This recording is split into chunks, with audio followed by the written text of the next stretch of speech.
Welcome aboard Python Coders. This is your captain Ashish Kumar. Welcoming you all to flight PYCS 19. आज का हमारा destination होने वाला है फंक्शंस इन पाइथन, जहां पे हम समझेंगे कि किस तरीके से फंक्शंस हमारी मदद करते हैं कोड को रीयूज करने में। सो लर्नर्स अपनी कुर्सी की पेटी बांध लीजिए और रेडी हो जाइए, क्योंकि हम समझने वाले हैं ये फंक्शंस क्या है, किस तरीके से हमारे लिए काम किए और हम इन्हें कैसे यूज लेते हैं।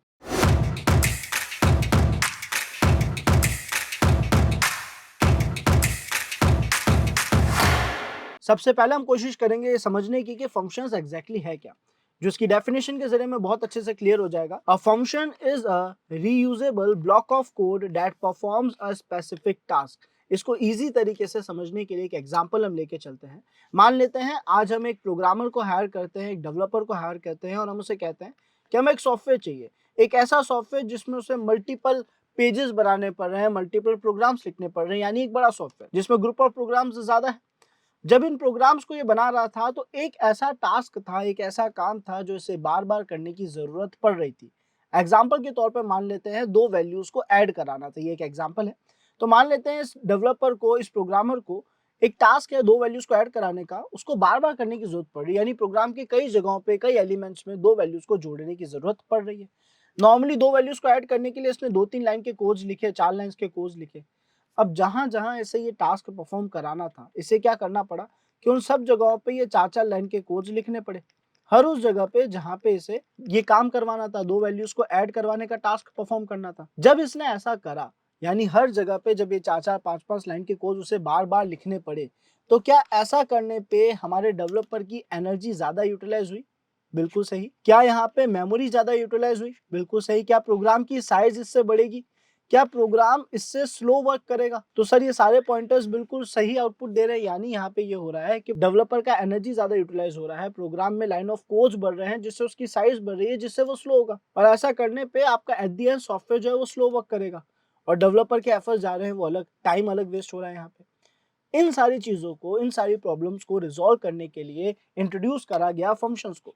फंक्शंस में क्या हुआ? तो सर डेवलपर ने इस बार क्या करा, ये जो 4 लाइन ऑफ कोड थे, यानी जो इसको टास्क परफॉर्म करने थे, इन सबको एक नाम दे दिया। फॉर एग्जाम्पल इसने इन सबको एक नाम दिया विच इज ऐड। अभी जो ऐड वर्ड इसने, ऐड जो इसको नाम दिया है, ये जहां भी लिखेगा, फॉर एग्जाम्पल इसने प्रोग्राम में जहां भी इसको दो वैल्यूज को ऐड कराना था, वहां पे 4 लाइंस की जगह इसने एक वर्ड लिखा विच इज ऐड। तो इसका मतलब है कि ये उस फंक्शन को कॉल कर रहा है। इसने सारे टास्क को एक नाम दे दिया और जहां भी ये उस नाम को यूज लेगा वो सारे टास्क अपना आप परफॉर्म हो जाएंगे। फॉर एग्जांपल अगर मैं आज आप लोगों को एक टास्क दूं कि आपको अभी सब्सक्राइब बटन पे क्लिक करना है, तो यहाँ पे आपको मैंने एक टास्क दिया कि आप अभी सब्सक्राइब करो। आप उसके लिए क्या करोगे? अगर आपने फुल डिस्प्ले में वीडियो ऑन कर रखा है, फुल स्क्रीन में वीडियो ऑन कर रखा है, तो आप उससे बाहर आओगे, सब्सक्राइब बटन देखोगे कहाँ है, थोड़ा सा स्क्रॉल करोगे, उस पर क्लिक करोगे। और अगर हमने ऑलरेडी सब्सक्राइब कर रखा है तो हम वहाँ पे उस ऑपरेशन को नहीं करेंगे। बट मैंने तो आपको एक बहुत छोटा सा वर्ड कहा ना कि सब्सक्राइब करो। आपने एक वर्ड के बिहाफ पे या दो वर्ड्स के बिहाफ पे इतने सारे सेट ऑफ टास्क परफॉर्म करे, जो कि मुझे आपको डिफाइन करने की जरूरत नहीं पड़ी बार बार। आपको पता पड़ गया पहली बार में कि भाई इस तरीके से सब्सक्राइब करा जाता है। अब आप चाहे कहीं पे भी किसी भी पेज पे होंगे, अगर मैंने आपको कहा कि इस टास्क को करना है, तो आप ऑटोमेटिकली उस बटन तक पहुंचेंगे, उस पर क्लिक करेंगे और आपको पता पड़ जाएगा कि आपने मल्टीपल टास्क परफॉर्म करे मेरे एक बात कहने पे, एक कीवर्ड बताने पे। बस इसी को हम फंक्शन कहते हैं। एक वर्ड बोलने पे, एक कीवर्ड बोलने पे हम सारे टास्क परफॉर्म कर देते हैं और ऐसा करने की वजह से हमारे लाइन ऑफ कोड बच गए। मुझे ज्यादा इनपुट्स नहीं देने पड़े, मैंने एक वर्ड बोला और काम हर बार होता रहेगा, तो मैं एफिशिएंटली और इफेक्टिवली उस काम को कर पा रहा हूँ। एक और एग्जांपल अगर हम देखें, तो अगर मैं आप में से किसी से रिक्वेस्ट करूं कि आप क्या मेरे लिए मैगी बना सकते हैं या फिर एक टी बना सकते हैं, तो उस केस में आप लोगों को मैंने इतना सा कहा कि आपको टी बनानी है या मैगी बनानी है। आप उसका पूरा प्रोसेस फॉलो करें स्टेप बाय स्टेप, वो मैंने डिफाइन नहीं करी, या एक बार कर दिए होंगे, आपको पहले से पता होंगे। वो सेम चीज फंक्शंस कर रहे हैं प्रोग्रामिंग में। आप एक बार बता दो कि आपके टास्क क्या क्या है, उसको एक नाम दे दो, जहां भी आप उस नाम को यूज लोगे वो काम अपना आप हो जाएगा। तो ये 4-4 लाइन ऑफ कोड मुझे बार बार लिखने की जरूरत नहीं पड़ी। अब वो 4 लाइन ऑफ कोड जो है, 10 लाइन ऑफ कोड हो, मुझे बार बार उनको लिखने की जरूरत नहीं पड़ी, मैं बस उनका नाम लिखूंगा और इन्हें ही हम फंक्शंस कहते हैं। आई बिलीव लर्नर्स आप सभी को फंक्शंस का वर्क समझ आ गया होगा। अब अगर हम यहाँ पे देखें कि फंक्शंस बनाए कैसे जाते हैं, तो बहुत आसान है। हम यूज लेंगे DEF का, जिसका मतलब है डिफाइन, जो फंक्शंस को बनाने के, फंक्शंस को डिफाइन करने के काम आता है। इसका कहना है कि इसके आगे आप किसी भी फंक्शन का नाम दे दो, आप जो चाहे नाम रख सकते हो, ऐड रख दो, टेस्ट रख दो, ग्रीट रख दो, जो चाहे नाम रख दो। तो हमने ग्रीट नाम का यहाँ पे एक फंक्शन बनाया और इस फंक्शन के अंदर क्या होना चाहिए वो हमने इसके यहाँ पे इंडेंटेशन के जरिए एक पर्टिकुलर गैप देके, स्पेसेस देके, जो भी टास्क हम परफॉर्म करना चाहते थे हमने इस फंक्शन के अंदर लिखा। तो हमने यहाँ पे लिख दिया प्रिंट हेलो वर्ल्ड। यानी यहाँ पे ग्रीट कर रहा है, ये बोल रहा है जो भी हेलो के आगे आप चाहो तो नाम भी प्रिंट करा सकते हो, फिलहाल ये हेलो वर्ल्ड का ग्रीट कर रहा है, ग्रीटिंग दे रहा है। और क्योंकि अब हमारा ये फंक्शन के अंदर हमने एक टास्क डिफाइन कर दिया है, जितने भी टास्क हैं डिफाइन कर सकते थे। अब अगर कहीं भी इस प्रोग्राम में मैं इस टास्क को परफॉर्म कराना चाहता हूँ, एक बड़े प्रोग्राम में कहीं भी मैं ग्रीटिंग परफॉर्म कराना चाहता हूँ, तो मैं केवल इस तरीके से फंक्शन का नाम लिख दूंगा। जैसे ही मैं ऐसा करूंगा वो टास्क अपना आप परफॉर्म हो जाएगा। इस पार्ट को एक बार हम प्रैक्टिकली करके देख लेते हैं कि कैसे वर्क कर रहा है। सो लर्नर्स, हम हमारे पाइथन में आ चुके हैं और पाइथन में आने के बाद हम यहाँ पे फंक्शन डिफाइन कर देते हैं। तो हमने यहाँ पे लिख दिया def और उसके अलावा हम चाहे तो ऐड फंक्शन बना देते हैं। हमने यहाँ पे लिख दिया ऐड फंक्शन बनाया, उसके अंदर क्या कंटेंट लिखना है वो यहाँ पे हम इसके एंटर प्रेस करेंगे, इंडेंटेशन ऑटोमेटिकली मैनेज हो जाएगा, बाय डिफॉल्ट मैनेज हो जाएगा। अब यहाँ टास्क लिख देते हैं, हमने लिखा c इक्वल्स टू 5 + 10। मैं चाहूँ तो यहाँ पे वेरिएबल्स भी दे सकता हूँ, वैल्यू भी दे सकता हूँ। फिलहाल तो हमें जो टास्क चाहे लिखना है ना, और देखना है कि वो वर्क कर रहा है कि नहीं कर रहा। हमने यहाँ पे कर दिया प्रिंट सी और साथ में यहाँ पे कुछ टेक्स्ट भी लिख देते हैं। इस तरीके से हमने कोई भी एक टास्क लिख दिया। आप जो भी काम यहाँ पे कराना चाहो लिख सकते हो, हमारे पास कोई भी लेवल की बाउंडेशंस नहीं है, किसी भी तरीके की बाउंडेशंस नहीं है।